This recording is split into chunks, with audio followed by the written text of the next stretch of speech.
হযরত শাহজালাল আন্তর্জাতিক বিমানবন্দরের নির্বাহী ম্যাজিস্ট্রেট কেএম আবু নওশাদ নওশাদ খান নামেই যিনি বেশি পরিচিত। বর্তমানে দেশের প্রশাসনিক অঙ্গনে প্রশংসায় ভাসছেন।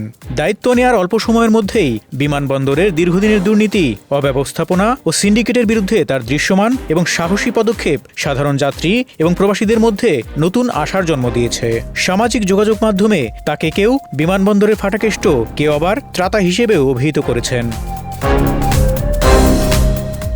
কেএম আবু নওশাদের বাড়ি মুন্সিগঞ্জ জেলায়। তিনি ৩৫তম বিসিএসে প্রশাসন ক্যাডারের একজন কর্মকর্তা।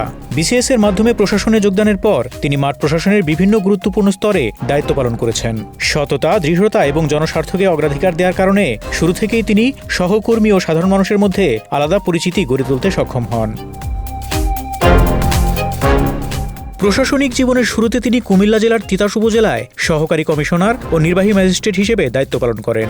সেখানে দায়িত্ব পালনকালে আইন শৃঙ্খলা রক্ষা, সরকারি সম্পদ সুরক্ষা এবং সাধারণ মানুষের ভোগান্তি কমাতে তিনি একাধিক কার্যকর পদক্ষেপ নেন। মাঠ পর্যায়ে তার সক্রিয় উপস্থিতি ও তাৎক্ষণিক সিদ্ধান্ত নেওয়ার সক্ষমতা তাকে একজন কার্যকর ম্যাজিস্ট্রেট হিসেবে পরিচিত করে তোলে।